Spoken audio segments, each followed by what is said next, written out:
দাজ্জালের নাম তো আপনারা শুনেছেন। ভয়ঙ্কর ডেঞ্জারাস একটা ক্যারেক্টার। পৃথিবীর শুরু থেকে শেষ পর্যন্ত এর চেয়ে বড় ফিতনা আসেনি, আসবেও না। দাজ্জালের ফিতনা।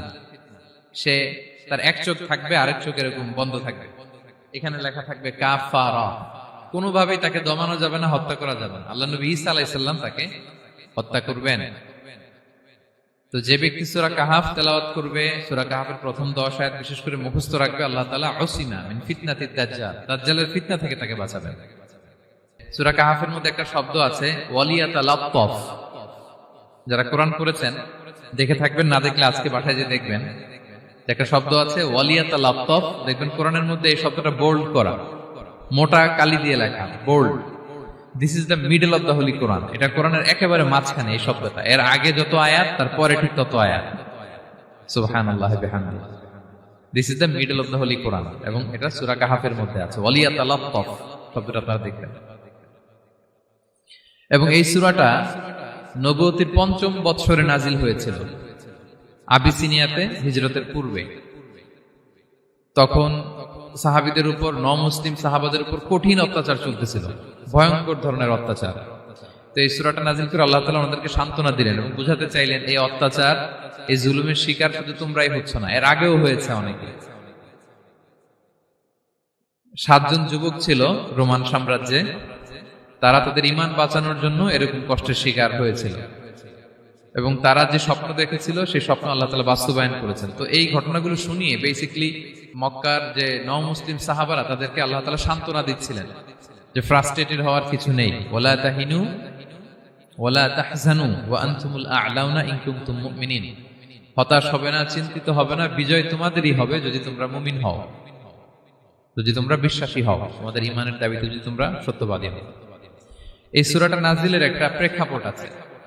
মক্কার কুরাইশরা কোনোভাবেই যখন রাসূল সাল্লাল্লাহু আলাইহি ওয়াসাল্লামকে দমাতে পারছিল না, তখন তারা প্ল্যান করলো যে আমরা মদিনাতে যে মদিনার ইহুদিদের কাছ থেকে কিছু জেনে আসি।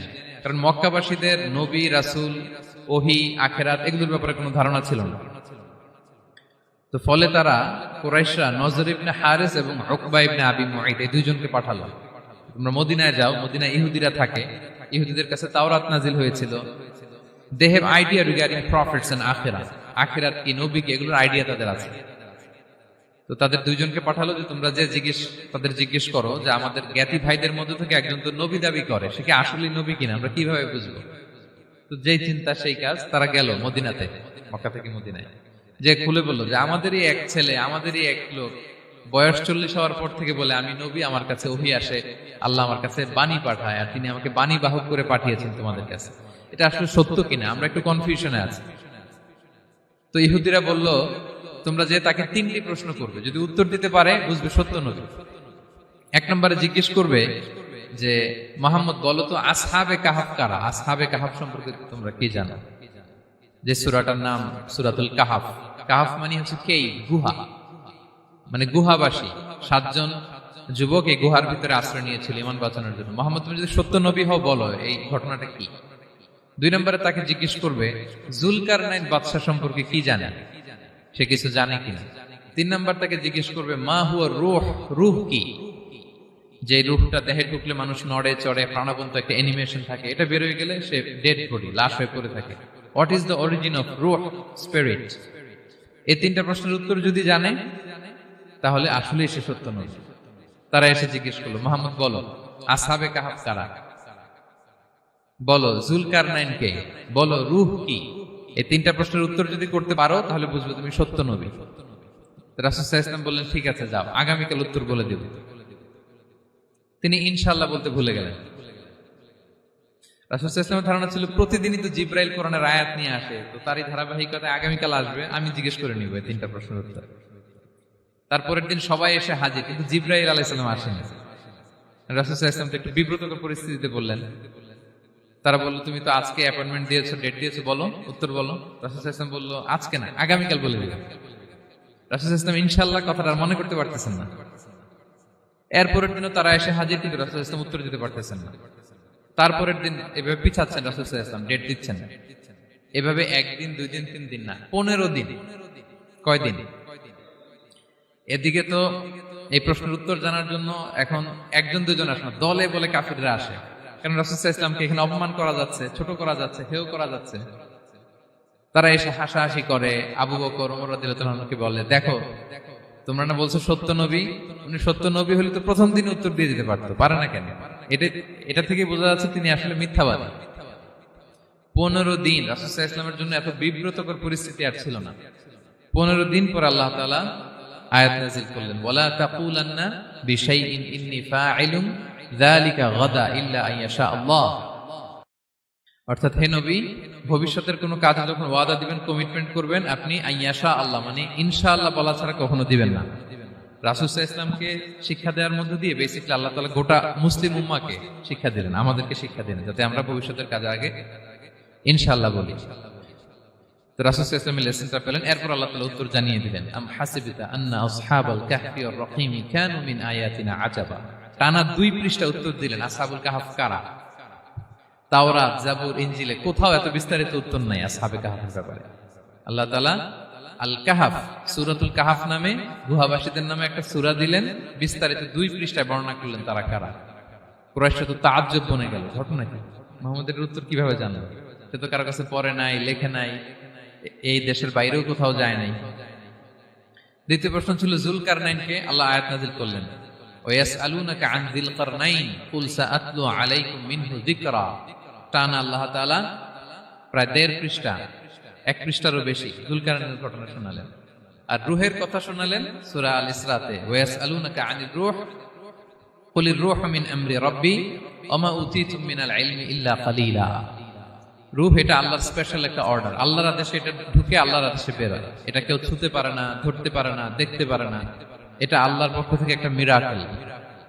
3টা প্রশ্নের উত্তর যখন আল্লাহ তাআলা দিয়ে দিলেন, রাসূল সাল্লাল্লাহু আলাইহি ওয়াসাল্লাম তাদেরকে সাবলীল ভাষায় শুনিয়ে দিলেন। তারা অবাক হয়ে গেল।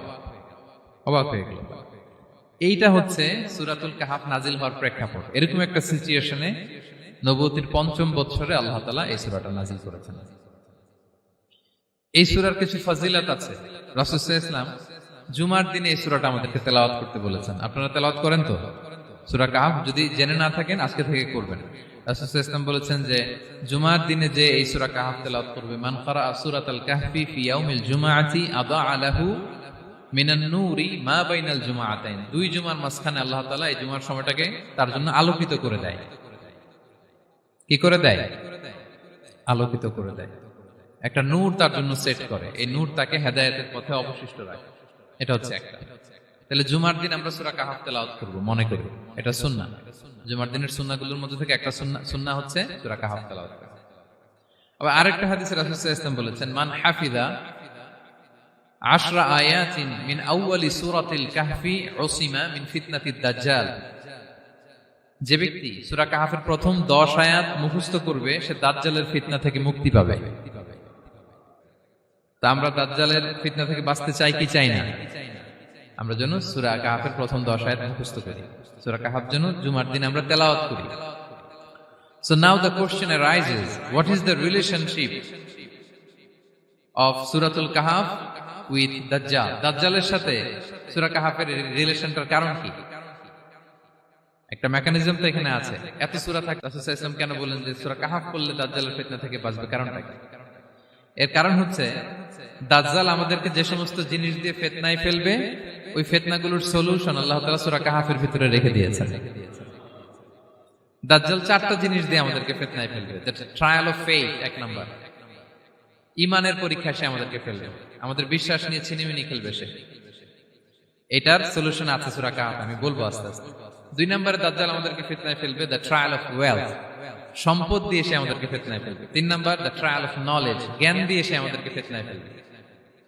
4 number the trial of power, ক্ষমতা দিয়ে সে আমাদেরকে ফিতনায় ফেলবে। দাজ্জাল 4টা জিনিস দিয়ে আমাদেরকে পরীক্ষায় ফেলবে। কয়টা? 1 হচ্ছে ঈমানি পরীক্ষা, 2 হচ্ছে সম্পদ দিয়ে পরীক্ষা, 3 হচ্ছে জ্ঞান দিয়ে পরীক্ষা, 4 হচ্ছে ক্ষমতা দিয়ে পরীক্ষা। সে ঈমানের পরীক্ষায় আমাদেরকে ফেলবে। সে এসে বলবে আমি তোমার রব, এবং এটা প্রমাণ করার জন্য যা যা দরকার আল্লাহ তাআলা তাকে সব দিবেন। সে সব করতে পারবে। সে বলবে আমি তোমার রব। যদি বিশ্বাস না হয়, তোমার বাবাকে যদি জীবিত করে বিশ্বাস করবে? অনেকে বলবে হ্যাঁ আমার আব্বাকে জীবিত করে দেখান।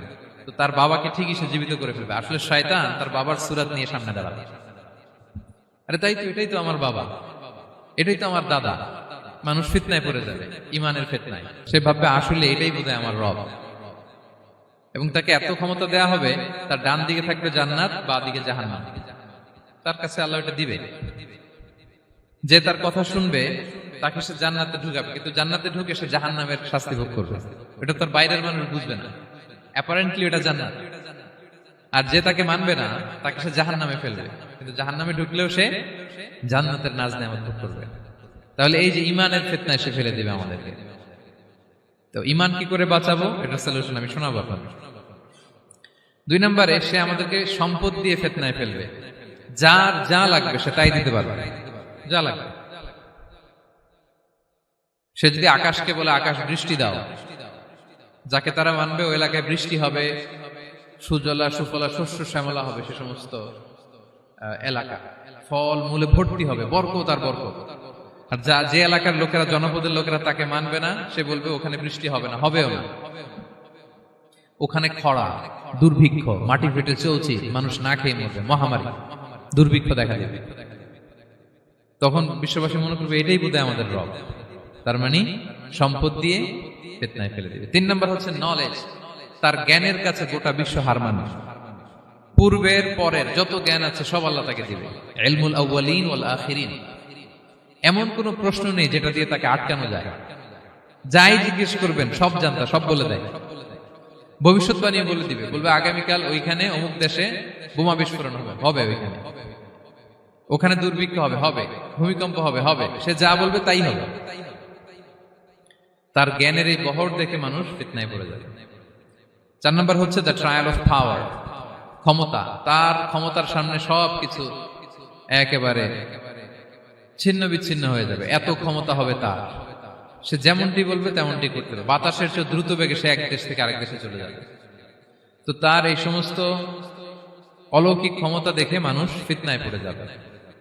এবং এই ফিতনা, এই পরীক্ষার মুহূর্তগুলোতে মানুষ কিভাবে নিজেকে ধরে রাখবে তার সলিউশন আল্লাহ তাআলা সূরা কাহফে দিয়েছেন। এই 4টা ফিতনা থেকে বাঁচার জন্য আল্লাহ সূরা কাহফে 4টা ঘটনা উল্লেখ করেছেন। কয়টা? 1 নাম্বার হচ্ছে আসহাবে কাহফ, যুবকদের ঘটনা, 7 জন যুবকদের ঘটনা। ঈমান কি করে বাঁচাবেন, সলিউশন ওখানে। সম্পদের ফিতনা থেকে কিভাবে নিজেকে বাঁচাবেন, এজন্য একজন বাগানওয়ালার ঘটনা আল্লাহ সেখানে বলেছেন। জ্ঞানের ফিতনা থেকে কি করে বাঁচবেন, এজন্য আল্লাহ তাআলা মুসা আলাইহিস সালাম এবং খিজির আলাইহিস সালামের ঘটনা সেখানে উল্লেখ করেছেন। আর ক্ষমতার ফিতনা থেকে কি করে বাঁচবেন এটা বোঝানোর জন্য আল্লাহ তাআলা যুলকারনাইনের ঘটনা উল্লেখ করেছেন। 4টা ফিতনা থেকে বাঁচার জন্য কয়টা ঘটনা? 4টা ঘটনা। আমরা তাহলে একটা একটা করে ঘটনা শুনি, আমরা একটু উদ্ধার করার চেষ্টা করি যে কি কি সলিউশন আল্লাহ তাআলা আমাদের বাতলে দিলেন। 1 নম্বর হচ্ছে আসহাবে কাহফের ঘটনা। এটা 250 খ্রিস্টাব্দের সময়কালে রোমান সাম্রাজ্যের একজন বাদশা ছিল, নাম দাকিয়ানুস, প্রতাপশালী বাদশা, পৌত্তলিক, মূর্তির পূজা করে। ঈসা আলাইহিস সালাম বিদায় নিয়েছেন, 250 বছর হলো। তো সব নবীর ধর্মই কিন্তু ইসলাম, যদিও আমরা নাসারা বলি, ইহুদি বলি, সব নবীদের ধর্মই কি ইসলাম। তো তিনি ছিলেন পৌত্তলিক, মূর্তির পূজা করত। আর তার এলাকায় কেউ যদি ঈসা আলাইহিস সালামের নাম নিত, আখিরাতে বিশ্বাস করত, আল্লাহ বিশ্বাস করত, তাদেরকে তারা পাথর মেরে হত্যা করত। এজন্য ভয়ে কেউ ঈসাই ধর্মে ঈমান আনতো না, মানে ইসলামে ঈমান আনতো না। এই রাজার ভয়ে সবাই মূর্তির পূজা করত। কিন্তু 7 জন যুবক ছিল, তারা স্রোতে গা ভাসিয়ে দেয়নি, স্রোতের বিপরীতে তারা ঈমান নিয়ে দাঁড়িয়েছে। তারা ঈসা আলাইহিস সালামের রেখে যাওয়া সত্য ধর্মের উপর ঈমান এনেছিল, আখিরাতে তারা বিশ্বাস করত। তো এই 7 জন যুবকের কথা ছড়াতে ছড়াতে রাজা দাকিয়ানুসের কাছে চলে যায়। উনি তো রেগে মেগে আগুন, ডেকে পাঠালো 7 জনকে। তো তাদেরকে জিজ্ঞেস করলো তোমরা কাকে মানো? বলতেছে এক আল্লাহকে মানি। সাহসী, খুবই সাহসী।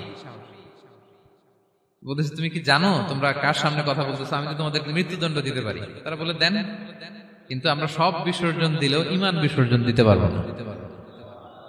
সুবহানাল্লাহ। তিনি বললেন তোমরা যুবক মানুষ, রক্ত গরম, আবেগে কথা বলতেছো, 3 দিন সময় দিলাম, যাও, ঈসার নাম ভুলে যাও, আখিরাত ভুলে যাও, আল্লাহর নাম ভুলে যাও, 3 দিন পরে তোমাদেরকে আবার ইন্টারভিউ নেব।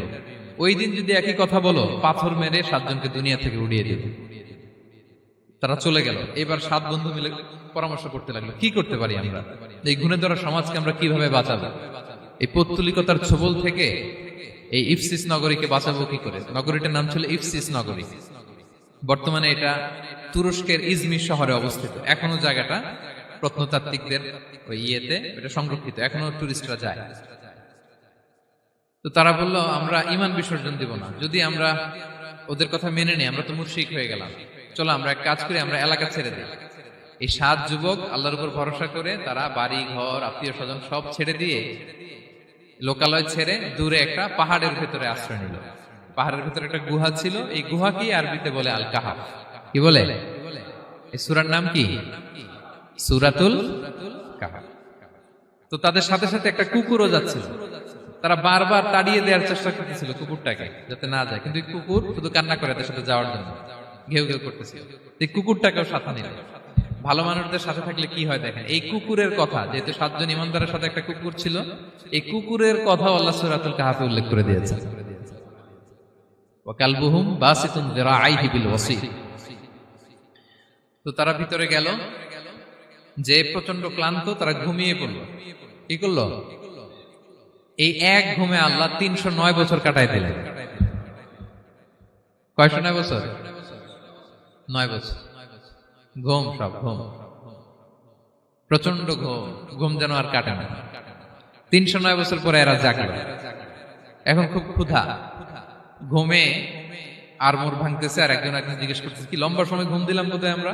একজন বলতেছে, হ্যাঁ মনে সারাদিনই ঘুমাইছি আমরা। আরেকজন বলতেছে, না না সারাদিন না, দিনের কিছু অংশ হয়তো ঘুমাইছি। আসলে কয় বছর ঘুমাইছে? 309 বছর। তো এদিকে সভ্যতার তো চেঞ্জ। এখানে ওই দাকিয়ানুস মরে, এর ছেলে মরে, এর নাতি মরে, পুতি মরে, এখন 6ষ্ঠ নম্বর রাজা আসছে। প্রজন্মের পর প্রজন্ম তো শেষ। 309 বছরে কমপক্ষে 4-5টা জেনারেশন চেঞ্জ হবে। তো জেনারেশন চেঞ্জ হয়ে, এলাকা চেঞ্জ হয়ে, তারা যে স্বপ্ন দেখেছিল এই ইফসিস নগরীতে কালিমার পতাকা উঠবে, তাদের স্বপ্ন আল্লাহ বাস্তবায়ন করেছেন। 309 বছরের ব্যবধানে এই এলাকার সবাই মুসলিম হয়ে গেছে। আল্লাহ চাইছিলেন ওদেরকে দেখাবে এটা, যে স্বপ্নটা যে বাস্তবায়ন হয়েছে এটা দেখাবে। তো ঘুম থেকে উঠছে, একজনকে তারা বললো যে লুকায় লুকায় চাদর মুড়ি দিয়ে কিছু রুটি নিয়ে আসো বাজার থেকে, যাতে তোমাকে না চিনে। চাদর মুড়ি দিয়ে যাও। কিছু পয়সা ছিল, মুদ্রা দিয়ে দিছে। তো সে যে যখন দোকানদারের কাছ থেকে রুটি নিয়েছে আর মুদ্রা দিছে, দোকানদার বলে, এই মুদ্রা কোত্থেকে আসলো? 309 বছর আগে মালয়েশিয়াতে রিঙ্গিট ছিল কিনা জানি না, যেভাবে ওরা ট্রানজাকশন করতে পারে, যেটা ছিল ওইটা যদি এখন কেউ দেয়, রাজধানী বিলাসে খাবার পাওয়া যাবে? হ্যাঁ। তো রুটিওয়ালা বলে, তুমি বর্তমান সময়ের মুদ্রা দাও, এটা দিচ্ছ কেন? বলতেছে, এটা তো বর্তমান সময়ের মুদ্রা। বলতেছে, এই যে মুদ্রার মধ্যে দেখো কোন সালের সিল দেওয়া, এটা তো শত শত বছর আগে। বলতেছে, কি বলে শত বছর আগে? আমি তো আজকে সকালেই বাজার করলাম, ওই বাজার করে যে টাকাগুলো ছিল ওইটাই তো পকেটে। বলতেছে, বলে কি? নিশ্চয়ই তুমি গুপ্তধনের সন্ধান পেয়েছো, হিডেন ট্রেজার। বলো, মানে তার সাথে এদের কথাবার্তা কিছু মিলতেছে না। পরে তাকে ধরে ওই সময়কার রাজার কাছে নিয়ে গেছে। ওই রাজা আবার মুসলিম, সবাই মুসলিম তখন। সে যা বলে এরাও কেউ বিশ্বাস করে না, এরাও যা বলে এও বিশ্বাস করে না। আর এলাকা, এর বাড়িঘর আসবে কোত্থেকে? এর নাতি পুতি যা আছে 5-6 পুরুষ তো মরে সবাই কবরে। তখন তার কথা শুনে সবাই অবাক। তো এটা মিলানোর জন্য তারা 309 বছর আগের দাকিয়ানুস বাদশার সরকারি যে নথিপত্র, ওই পুরাতন ছিঁড়া নথিপত্র তারা বের করলো। বের করে দেখে ঠিকই দাকিয়ানুস নামে এক বাদশা ছিল, আর অনেক শত শত বছর আগে মোস্ট ওয়ান্টেড 7 জন যুবক ছিল, যাদের ব্যাপারে এক্সিকিউশনের অর্ডার ছিল। এখন দেখে তারা অবাক। লম্বা ঘটনা আমি শর্ট করে বলতেছি। পরে সবাই মিলে তাকে সহ ওই গুহায় গেল। গুহায় যাওয়ার পরে সে বাকিদেরকে ডাকতে গুহার ভিতরে ঢুকলো। আল্লাহ তাআলা 7 জনকে ওইখানে মৃত্যু দিয়ে দিলেন। চিরকালের জন্য এই 7 জন ঘুমায় পড়লো। আর এলাকাবাসী, রাজা সহ এখানে তারা একটা মসজিদ নির্মাণ করলো। This is the story of আসহাবে কাহাফ। তো এলাকাবাসী যদিও মুসলিম হয়েছিল, কিন্তু আখিরাতের ব্যাপারে তাদের একটা সন্দেহ ছিল, যে আসলে মানুষ মরার পরে কি আবার জীবিত হবে? মৃত্যুবরণ করার পরে আবার মানুষ জীবিত হবে? তাদের মনের মধ্যে একটা সন্দেহ ছিল যে আসলে মারা গেলে মানুষ আবার উঠতে পারে। তাদের এই সন্দেহ দূর করার জন্য আল্লাহ তাআলা এই 7 জনকে 309 বছর ঘুম পাড়িয়ে আবার জীবিত করলেন। সুবহানাল্লাহ বিহামদিহি। তাহলে ঈমান কিভাবে বাঁচাতে হয় এটার প্রেরণা আমরা এই 7 যুবকের কাছ থেকে পাই। এখানে যেটা আমরা শিখি প্রিয় ভাইরা, 1 নম্বর লেসন হচ্ছে আমাদের গুড কোম্পানি লাগবে, রাইটাস পিপল, মানে আমাদের সার্কেলটা ভালো হইতে হবে। তাদের 7 জনের সার্কেলটা খুব ভালো ছিল, ফলে তারা বিপথে যায় নাই এবং তারা এমন শক্ত সিদ্ধান্ত নিয়েছে যে আল্লাহ তাআলা সেটাতে বরকত দিয়েছেন, গোটা সমাজকে আল্লাহ তাআলা চেঞ্জ করে দিয়েছেন।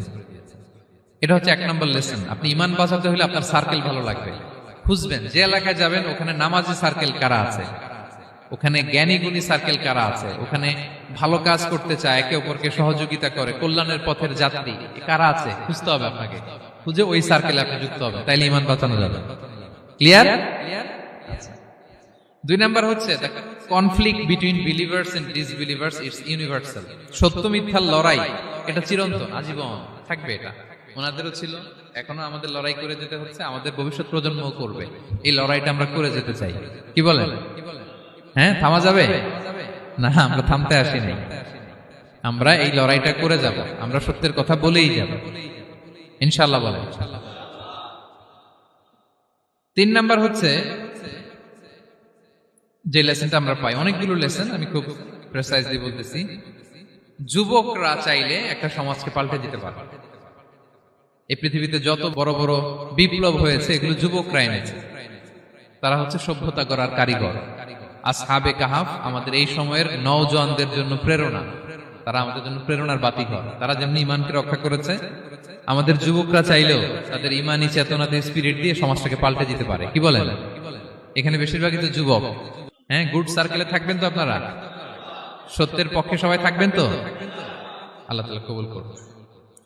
আচ্ছা, এবার 2 নাম্বার ছিল সম্পদের ফিতনা, কিভাবে বাঁচবেন। আসহাবে কাহাফের পরে সূরা কাহাফে আল্লাহ তাআলা একজন বাগানওয়ালার ঘটনা বলেছে। 2 জন বন্ধু, একজন একটু গরিব, সে বিশ্বাসী, আরেকজন ধনী, সে অবিশ্বাসী। তাকে আল্লাহ তাআলা বিশাল বড় খেজুরের বাগান আর আঙ্গুরের বাগান দিয়েছেন, বিশাল বড়, অনেক বড় বিজনেস ম্যাগনেট। তো এই সম্পদের অহংকার সে করত। সে প্রায় তার গরিব বন্ধুকে বলতো যে তোর চেয়ে আমার সম্পদও বেশি, সন্তানও বেশি, জনবল বেশি, লোকবল বেশি, অর্থবল বেশি, সব বেশি। অহংকারে তার পা মাটিতে পড়তো না। আর সে আখিরাতে অবিশ্বাস করত এবং সে বলতো যে এই সম্পদ আমারে বাঁচাবে, চিরকাল আমাকে স্মরণীয় করে রাখবে, এই সম্পদ কোনোদিন যাবে না। অনেক বড় বড় ধনীরা আছে, তারা এরকম মনে করে যে আমি এত বড় সিআইপি, হ্যাঁ, আমি এত বড় বিজনেস ম্যাগনেট, এই দিন বোধহয় আর চেঞ্জ হতে পারে না, আমার আজীবনই বোধহয় এত পাওয়ার থাকবে, এত সম্পদ থাকবে। এটা ভুল ধারণা। এটা কি ভুল ধারণা? এই যে তুরস্কে দুর্ভিক্ষ হইল না, আপনারা দেখছেন না যে অনেক সম্পদের মালিক বাড়ি ঘর ভেঙে রাস্তার ফকির। এখন ওই যে ডিফিউজিদের জন্য যে খাবার আসছে ওখানে লাইনে দাঁড়াইছে, কারণ এখন লাইনে না দাঁড়ালে খাবারও তো মিলবে না। 1000 কোটি টাকার মালিক ছিল, ভেঙে চুরে সব শেষ। এখন রিলিফের নেওয়ার জন্য দুস্থদের কাতারে ওখানে দাঁড়াইছে, কারণ দাঁড়াইলেই কিছু খাবার পাওয়া যাবে, খিচুড়ি পাওয়া যাবে, তা না হলে তো খাবারটাও মিলবে না। এই যে বঙ্গবাজারে আগুন লাগলো আমাদের বাংলাদেশে, 20টা-25টা দোকান ছিল অনেকের যাদের অন্যান্য বিজনেস আছে তারা হয়তো সার্ভাইভ করতে পারতেছে, কিন্তু এমন অনেক ব্যবসায়ী ছিল সব শেষ, জ্বলে পুড়ে, তার টাকা পয়সা পুঁজি স্বপ্ন সব শেষ। তো ধনীকে গরিব বানাতে আল্লাহর 1 সেকেন্ডও লাগে না। ওই বিশাল প্রাসাদ থেকে টেনে ভাঙ্গা থালা হাতে দিয়ে রাস্তায় নামাইতে আল্লাহর কয় সেকেন্ড লাগে বলেন তো? 1 সেকেন্ডও লাগে না। সো এই লেসনটা কিন্তু আমাদের নিতে হবে। এবং ওই ব্যক্তির নসিবে তাই ঘটেছিল।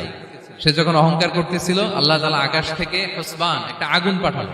ওই আগুন এসে তার আঙ্গুরের বাগান, তার খেজুরের বাগান, বিশাল মাইলকে মাইল এই বাগান জ্বালিয়ে পুরো মুহূর্তের মধ্যে সারখার করে, এবং মুহূর্তের মধ্যে সে পথের ভিখারি, ফকির। এই ঘটনাটা এনে আল্লাহ তাআলা সম্পদশালীদেরকে রিমাইন্ডার দিলেন যে এই সম্পদের ফিতনায় তোমরা পড়ে যেও না। আমরা সম্পদশালী হলে বাস্তবতা অনেক সময় ভুলে যাই। সূরাতুল হুমাজাতে আল্লাহ তাআলা বলেন ইয়াহসাবু আন্না মালাহু আখলাদা। সম্পদশালীরা মনে করে এই সম্পদ আমাকে চিরকাল বাঁচিয়ে রাখবে, চিরকাল বোধহয় এই সম্পদ আমার হাতে থাকবে। না, এটা হাতের ময়লা, আজ আছে কাল নাই, যে কোনো সময় চলে যেতে পারে। এটা হচ্ছে ম্যাটেরিয়ালিস্টিক আউটলুক, বস্তুবাদী চিন্তা থেকে এই আমাদের ধনী ভাইদের এই সমস্যাটা হয়। ভোগবাদী চিন্তার প্রভাব আর কি। সম্পদ যখন হাতে থাকে ধরাকে সরাজ্ঞান করে, মনে করে যে সবই আমার কন্ট্রোলে। না, আপনারে ওই গরিবের কাতারে আনতে, ওই রিলিফের সম্পদ নেয়ার জন্য ওই লাইনে দাঁড় করাইতে আল্লাহর 1 সেকেন্ডও লাগে না। এটা খেয়াল রাখতে হবে। আমরা যখন প্রাইভেট কারে চড়ি, মাঝে মাঝে অনেকে এসে হাত পাতে, এদেরকে ছোট করা যাবে না। গল্পটা আল্লাহ ভিন্ন করতে আল্লাহর 1 সেকেন্ডও লাগে না। ওইদিকে আমি দাঁড়ায় হাত পাততাম আর উনি প্রাইভেট কারে বসে থাকতো। আল্লাহ চাইলে এরকম করতে পারতেন না? পারতেন। তো এখান থেকে আমাদের জন্য শিক্ষা হচ্ছে, সম্পদ এটা ক্ষণস্থায়ী, আজ আছে কাল নাই। এটা ক্ষণস্থায়ী, এটাকে এভারলাস্টিং মনে করা যাবে না। এভারলাস্টিং হচ্ছে আখিরাত। ওয়ালাল আখিরাতু খায়রুল লাকা মিনাল উলা, আখিরাত তোমার জন্য দুনিয়ার চেয়ে শ্রেষ্ঠ। এবং আল্লাহ তাআলা দৃষ্টান্ত একটা দিয়েছেন যে দুনিয়ার জীবনটা হচ্ছে কামা, ওই পানির মতো যেটা আনজালনাহু মিনাস সামা, আকাশ থেকে নাজিল করেছি। ওই পানি ক্ষেতের মধ্যে পড়ে ফসল, ফুল ফসল হয়েছে। এরপরে যখন ফসল কাটা হয়, ওই ক্ষেত খামার এগুলো তৃণলতা হয়ে যায়, ভুসির মতো হয়ে যায়। তখন বাতাসের ঝাপটায় একবার এদিকে যায়, একবার ওদিকে যায়। অনেক লম্বা উপমা, আমি সংক্ষেপে বললাম। তো শেষ আউটপুটটা হচ্ছে এটা, সম্পদ এটা মুহূর্তেই চলে যেতে পারে। সম্পদ উপার্জন জায়েজ আছে, মুসলিমরা সম্পদ উপার্জন করতে পারবে, কোনো অসুবিধা নাই। আপনি যদি ধনী হন এটা ভালো, ফলে আপনি যাকাত দিতে পারবেন, অসহায় দুস্থদের সহায়তা করতে পারবেন, কন্ট্রিবিউট করতে পারবেন। আপনি সম্পদ হাতের মুঠোয় নেবেন, কন্ট্রোল করবেন, কিন্তু এই দিকে স্থান দিবেন না। দ্যাটস ইট, তাহলেই হবে। আমরা সম্পদ কি করতে পারবো? উপার্জন করতে পারবো, কিন্তু হৃদয়ে স্থান দিতে পারবো না। হৃদয়ে স্থান থাকবে আখিরাতের। এই মাইন্ডসেট যদি আপনি গড়ে তোলেন, তাহলে সম্পদের ফিতনা আপনি কখনো পড়বেন না। এই পয়েন্টটা কি ক্লিয়ার সবার? ক্লিয়ার। 3 নাম্বার ফিতনা ছিল কিসের ফিতনা দেখি কে বলতে পারে? প্রথমটা হচ্ছে বিশ্বাস বা ঈমানের ফিতনা, 2 নাম্বার হচ্ছে সম্পদের ফিতনা, 3 নাম্বার জ্ঞানের ফিতনা। জ্ঞানেরও কিন্তু ইলমেরও একটা গরম আছে। যার ইলম আছে তার মধ্যে এই সমস্যাটা কাজ করে। সেটার জন্য আল্লাহ তাআলা মুসা আলাইহিস সালাম, খিজির আলাইহিস সালামের ঘটনা বলেন। আমি খুব সংক্ষেপে বলবো, সময় কম। মুসা আলাইহিস সালাম হচ্ছে বনি ইসরাইলের নবী, আর খিজির আলাইহিস সালাম কেউ বলেছেন নবী, কেউ বলেছেন আল্লাহর ওলি। আসলে আরবিতে ওনার নাম খদির, আমরা বাংলায় বলি খিজির। খদির মানে সবুজ। উনি যে কোনো জায়গায় বসলে ওখানে মরা গাছ, লতা পাতা এগুলো সবুজ হয়ে যেত। অনুর্বর এলাকার উপর দিয়ে হেঁটে গেলে ওটা উর্বর হয়ে যেত। তো মুসা আলাইহিস সালাম একবার ওয়াজ করতেছেন এইভাবে বনি ইসরাইলের সামনে, খুতবা দিচ্ছেন। হঠাৎ এক লোক দাঁড়ায় বলে, ইয়া নবী আল্লাহ, মান আ'লামু ফিল আরদ, বর্তমান পৃথিবীতে সবচেয়ে জ্ঞানী কে? মুসা আলাইহিস সালাম বলেন, ফাকালা আনা, আমি। কি বললেন? উনি আসলে ভুল কিছু বলেন নাই, কারণ প্রত্যেক জামানার নবীকেই আল্লাহ তাআলা সবচেয়ে বেশি জ্ঞান দিয়ে পাঠান, কারণ তার কাছে ওহীর জ্ঞান আসে, অদৃশ্যের খবর আসে, ইলমুল গায়ব আসে। কিন্তু এই উত্তরটা আল্লাহ তাআলার পছন্দ হয় না। আল্লাহ তাআলা চাচ্ছিলেন মুসা যদি বলতো আল্লাহ তাআলাই জানে কে জ্ঞানী বা আল্লাহই সবচেয়ে জ্ঞানী, এরকম হলে ভালো হতো। কিন্তু মুসা আলাইহিস সালাম কি বলছে? আমি। এখন প্রশ্ন করলো সবচেয়ে বড় জ্ঞানী কে? উনি কি বললেন? আমি। এই যে আমি এটাতে ঝামেলা আছে। আমি বড়, আমি জানি, আমি সব, দিস ইজ প্রবলেমেটিক। আল্লাহ এটা পছন্দ করলেন না। আল্লাহ তাআলা মুসা আলাইহিস সালামকে বললেন, মুসা তুমি যে বলছো তুমি জ্ঞানী, না তুমি জ্ঞানী না, তোমার চেয়ে বড় জ্ঞানী আছে। মুসা আলাইহিস সালাম বলে, তাই নাকি? আমার চেয়ে বড় জ্ঞানী কে? তো আল্লাহ তাআলা বললেন, ইযহাব ইলা মাজমাইল বাহরাইন, 2 সাগর বা 2 নদীর মিলনস্থলে যাও, ওখানে আমার এক বান্দা আছে তোমার চেয়েও জ্ঞানী। মুসা আলাইহিস সালাম বললেন, তাই নাকি? তো আল্লাহ, আমি কিভাবে চিনি উনি কোথায় থাকে, কিভাবে বুঝবো? আল্লাহ বললেন, একটা বড় মাছ নাও, এটাকে ফ্রাই করো, এটাকে ফ্রাই করে একটা ঝুড়ির ভেতরে নাও, যেখানে এই মাছটা সাগরে ঢুকে যাবে ওখানে আমার বান্দাকে পাবে। তো উনি ওনার সহযোগী ইউশা ইবনে নুনকে নিয়ে হাঁটতে লাগলেন। হাঁটতে হাঁটতে এক জায়গায় ক্লান্ত হয়ে পাথরের পাশে বিশ্রাম নিলেন। ওই পাথর থেকে আবার এক ধরনের পানি বের হয়, এই পানিটারে বলে আবে হায়াতের পানি, মাউল হায়াত, জীবন নদীর পানি। এই পানি কোনো মৃত প্রাণী বা বস্তুর গায়ে লাগলে ওটা জীবিত হয়ে যায়। তো ওনারা পাথরে হেলান দিয়ে বিশ্রাম নিচ্ছিলেন। ওই পানি ওই ফ্রাই করা মাছের গায়ে লাগার সাথে সাথে মাছ জীবিত হয়ে ঝুড়ি থেকে বের হয়ে সাগরে ঢুকে গেছে। ওনারা আর খেয়াল করেন না। এরপর আবার হাঁটতে লাগলেন। হাঁটতে হাঁটতে যখন ক্লান্ত শ্রান্ত, তখন বলে, এই ইউশা, আমাদের ওই মাছ, ফ্রাই মাছটা দাও, এখন খাই। ঝুড়ি খুলে দেখে মাছ নাই। মাছ গেল কোথায়? তখন ইউশা বললো, হয়তো আমরা যে পাথরের ওখানে বিশ্রাম নিয়েছিলাম ওখানে আমরা মিসিং, ওখানে হারাই ফেলছি। চলো চলো, আরে ওইদিকে তো যাইতে হবে আমাদের। উনি গেলেন, যে দেখে মাছ যে জীবিত হয়ে বালুর এদিকে নাড়াচাড়া করতে করতে সাগরে ঢুকে গেছে, ওখানে দাগ আছে। মুসা আলাইহিস সালাম ঢুকলেন সুরঙ্গ, ঢুকে দেখে চাদর গায়ে দিয়ে এক লোক শুয়ে আছে। সালাম দিলেন, আসসালামু আলাইকুম। ওই লোক চাদর আর সরায় না, ভিতর থেকে বলতেছে ওয়ালাইকুম আসসালাম। তো চাদরের ভিতর থেকে উনি বলে মান আন, তুমি কে? মুসা আলাইহিস সালাম বললেন আনা মুসা, আমি মুসা। উনি বলেন মুসা বনি ইসরাইল, বনি ইসরাইলের মুসা? বলেন হ্যাঁ। কেন এসেছো? এবার চাদর খুললেন, বলতেছে আপনার কাছ থেকে কিছু শিখতে আসছি। আল্লাহ বলছে আপনি নাকি সবচেয়ে বড় জ্ঞানী। আমি ভুল করে বলে ফেলছিলাম আমি, আল্লাহ বলছেন যে আপনি নাকি জ্ঞানী। বলতেছে না, তুমি আমার জ্ঞান নিতে পারবে না, ওই ধৈর্য শক্তি তোমার নাই। মুসা আলাইহিস সালাম বললেন যে আপনি যে কোনো শর্তে আমাকে একটু রাখেন কয়েকদিন আপনার সাথে, আমি রাজি। বললেন না তুমি পারবে না। মুসা আলাইহিস সালাম জোর করতে লাগলেন, অবশেষে খিদির আলাইহিস সালাম রাজি হলেন। বললেন শর্ত হচ্ছে আমি যাই করি আর না করি আমাকে কোনো প্রশ্ন করা যাবে না। মুসা আলাইহিস সালাম বললেন ওকে। সফর শুরু হলো। সামনে নদী, এক লোক তাদের নৌকা দিয়ে নদী পার করায় দিল। নদী পারাপারের পর খিজির আলাইহিস সালাম লাঠি দিয়ে নৌকার তলাটা ছিদ্র করে দিলেন। মুসা আলাইহিস সালাম বললেন ইন্না লিল্লাহি, এটা আপনি কি করলেন? ওরা আমাদেরকে নদী পার করে দিল, আর যে ভাড়াটা আসছিল এটাও নিল না, আমাদেরকে সম্মান দেখালো, আপনি নৌকা ছিদ্র করে দিলেন। খিজির আলাইহিস সালাম বলছে এই যে আমি বলছিলাম না তুমি ধৈর্য ধারণ করতে পারবে না, যাও তোমার রাস্তায় তুমি, আমার রাস্তায় আমি। মুসা আলাইহিস সালাম আবার ক্ষমা চাচ্ছেন যে আপনি আমার ক্ষমা করেন, আমি তো ভুলে গেছি, আর প্রশ্ন করবেন না। চলতে লাগলেন। হঠাৎ বাচ্চারা খেলতেছে, এক বাচ্চাকে ধরে হত্যা করলেন খিজির আলাইহিস সালাম। এবার তো মুসা আলাইহিস সালাম রেগে গেছে, আপনি করলেনটা কি? নিষ্পাপ ফুলের মতো শিশুকে হত্যা করলেন। খিজির আলাইহিস সালাম বলে এই যে আমি জানতাম যে তুমি ধৈর্য ধারণ করতে পারবে না, তোমার রাস্তা এক, আমার রাস্তা এক, যাও। এবার মুসা আলাইহিস সালাম করজোর করতেছে যে this is the last chance, একটা ফাইনাল চান্স দেন, একটা সুযোগ দেন, আর আমি প্রশ্ন করবো না, এটাই লাস্ট। বলেন ওকে ঠিক আছে। হাঁটতে হাঁটতে এক ইহুদি বসতির সামনে যে হাজির, দুজনই খুব ক্ষুধার্ত, খাবার চাইলো, এরা আবার কৃপণ, খাবার দিল না। তো খিজির আলাইহিস সালাম বললেন ঠিক আছে, খাবার যেটা দিচ্ছেন আমরা চলে যাই। যাওয়ার পথে দেখতেছে এই এলাকার একটা দেয়াল ভেঙে পড়ে যাবে। তিনি বললেন মুসা চলো এটা ঠিক করে দেই। দুইজন মিলে প্রচন্ড ক্ষুধায় এটা সেটা এনে দেয়ালটা তৈরি করতেছে। মুসা আলাইহিস সালাম তো এমনিই রাগী, পেটে আবার ক্ষুধা, আবার বলছে কিছু বলাও যাবে না। তিনি এবার আর প্রশ্ন করেন, বলতেছে ওরা এত কিপটামি করলো আর আপনি এটা করে দিলেন, আপনি তো চাইলে এটা টাকা নিতে পারতেন, পারিশ্রমিক নিতে পারতেন চাইলে। এই কথা বলার পর খিজির আলাইহিস সালাম বললেন হাযা ফিরাকু বাইনি ওয়া বাইনি, এখানেই তোমার আর আমার সেপারেশন, আর সামনে আগানো যাবে না, তোমার কোনো ধৈর্যই নেই। তো এতটুকু তোমাকে আমি বলি যে আমি একটাও আল্লাহর আদেশ ছাড়া করি নাই, আল্লাহর আদেশে আমি করেছি। কি? এক নম্বর হচ্ছে ওই যে আমাদের ভাড়া নিতে চাইলো না, আমাদেরকে পার করে দিল, নৌকাটা ছিদ্র করেছি কারণ এই এলাকায় একজন জালিম বাদশাহ আছে, সে নৌকা পেলেই গরিব মাঝিদের নৌকা সিজ করে নিয়ে যায়। তো এটাকে যখন তলায় ছিদ্র করে দিছি, রাজার লোকেরা এসে দেখবে যে এটা তলা ছিদ্র, পানি ঢুকতেছে, এটা নিবে না, ওরা পরে সামহাও এটা রিপেয়ার করে চালাইতে পারবে। মুসা আলাইহিস সালাম বলে সুবহানাল্লাহ, তাই তো, এটা তো আমি বুঝতে পারি নাই। আর ওই ছোট শিশুটাকে হত্যা করছি, ও অনেক বড় জালিম হবে এলাকা, তার ফিতনায় এলাকাবাসী তটস্থ থাকবে, সে তার মা বাবাকেও জাহান্নামে নেবে। এজন্য আল্লাহ তাআলা আদেশ দিয়েছেন আমাকে, আল্লাহর আদেশে আমি তাকে হত্যা করেছি। মুসা আলাইহিস সালাম বললেন তাই তো, এটা তো অনেক ভালো কাজ করছেন। তাইলে তো বলতেছে তাহলে ওইটা বলেন, খাবারও দিল না, এত কৃপণ, এদের দেয়াল কেন ঠিক করতে গেলেন আপনি? তখন তিনি বললেন যে আসলে এটা একটা ইয়াতিমদের ঘর ছিল, দুইটা ইয়াতিম শিশু, তাদের বাবা মা খুব ভালো ছিল, আর এই দেয়ালের নিচে আছে গুপ্তধন, এই দেয়ালটা পড়ে যাবে, এই গুপ্তধন তারা ছোট মানুষ নিতে পারবে না, এলাকাবাসী তাদেরকে বঞ্চিত করে নিয়ে যাবে। আমি দেয়াল গড়ে দিলাম যাতে করে তারা যখন প্রাপ্তবয়স্ক হয় নিজেদের সম্পদ নিজেরা বুঝে নিতে পারে।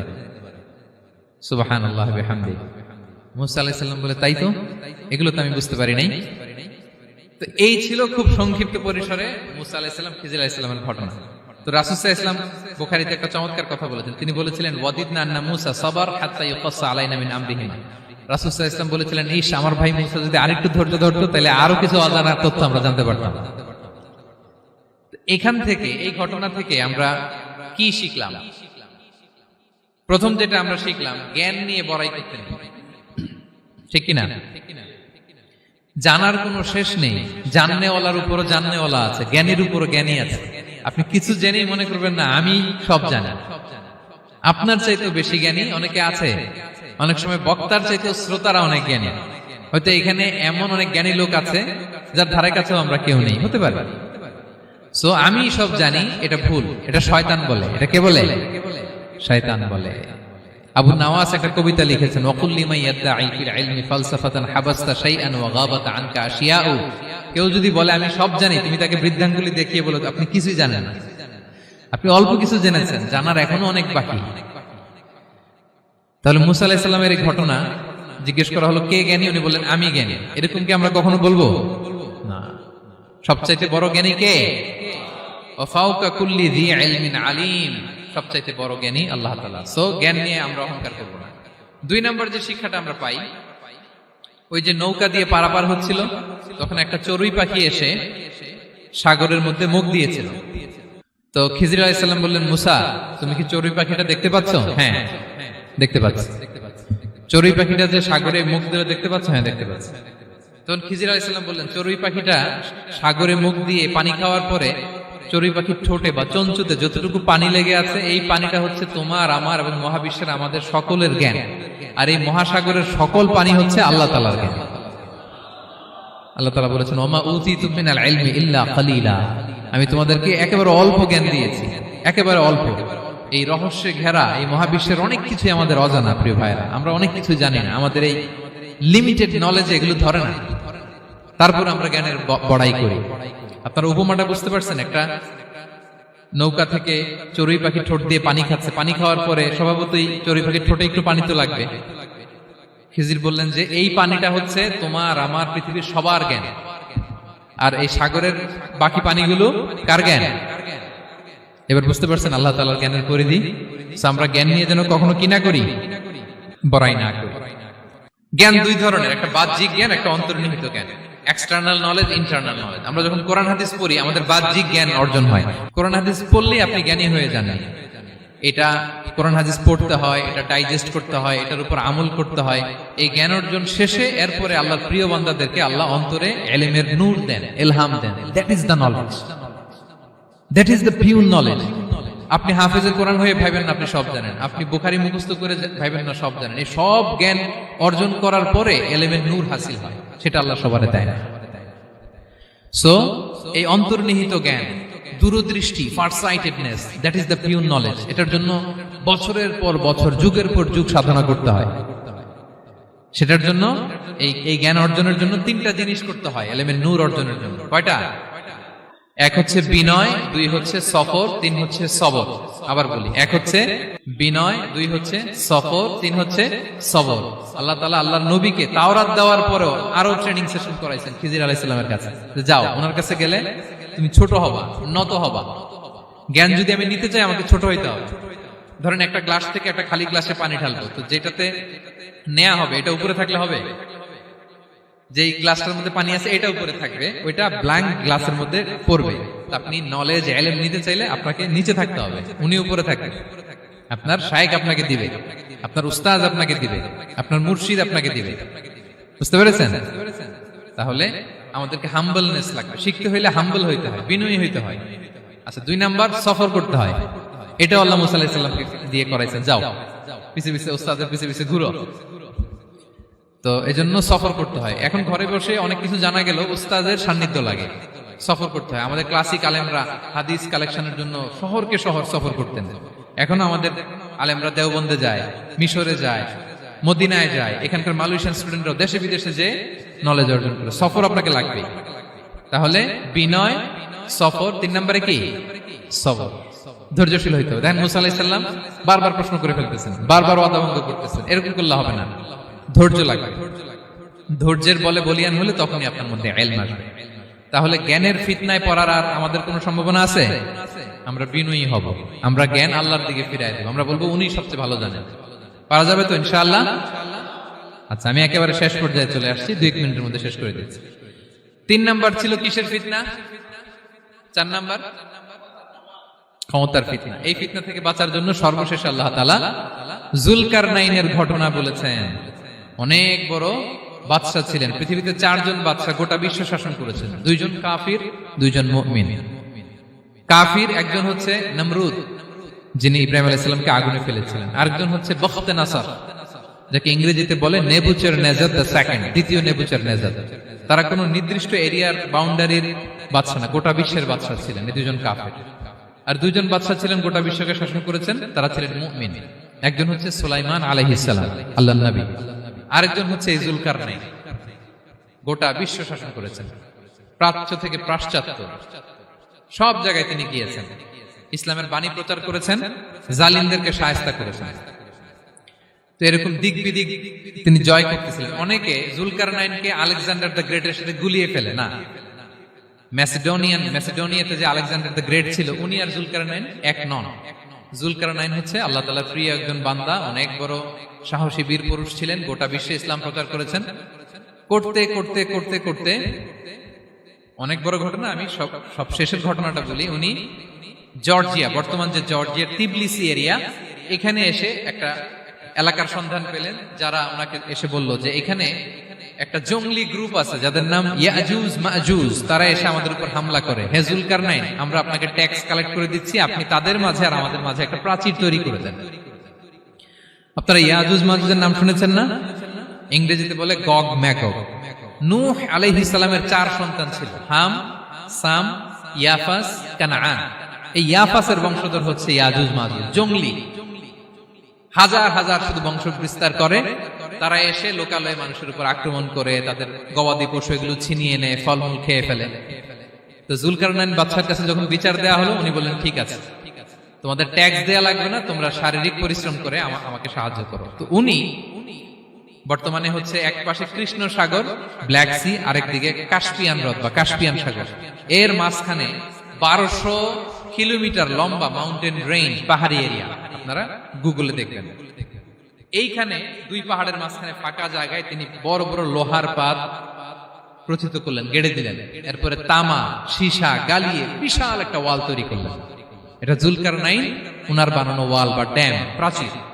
এখন আর ইয়াজুজ মাজুজ আসতে পারে না, ওরা আর আসতে পারে না। ওরা প্রতিদিন এটা ভাঙার চেষ্টা করে, কিন্তু ভাঙতে ভাঙতে আরেকটু ভাঙলেই ভেঙে যাবে। ওরা বলে আগামীকাল ভেঙে ফেলবে, ইনশাল্লাহ বলতে ভুলে যায়। এজন্য এরপরের দিন এসে দেখে আবার এটা আগের মতো হয়ে আসছে।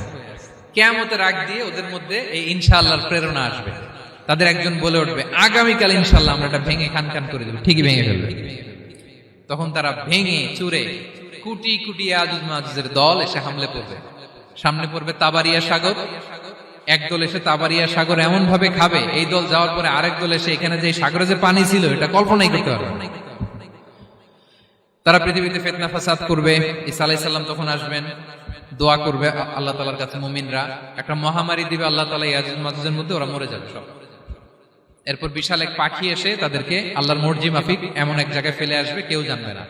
তো তারা যে পচে গলে মাটির সাথে মিশেছিল, এই গলিত লাশ থেকে মাটি খুব উর্বর হয়ে যাবে।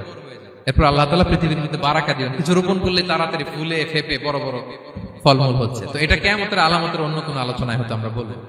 তো জুলকারনাইন তিনি বিশাল এখানে প্রাচীর তৈরি করে দিয়েছিলেন, এবং প্রাচীর তৈরি করে দিয়ে তাদেরকে বলেছিলেন যে যতদিন আল্লাহ তাআলা চাইবেন এটা থাকবে, এবং যেদিন আল্লাহ তাআলার আদেশ আসবে এটা ভেঙে খান খান হয়ে যাবে। তার মানে দেখেন, এত পাওয়ারফুল, এত শক্তিশালী, এত ক্ষমতাধর হওয়ার পরেও তিনি তার ক্ষমতাকে কার দিকে ফিরিয়ে দিয়েছেন? যে আল্লাহ যতদিন চাইবে এই প্রাচীর টিকে থাকবে, যেদিনই আল্লাহ তাআলার আদেশ আসবে এই প্রাচীর ভেঙে খান খান হয়ে যাবে।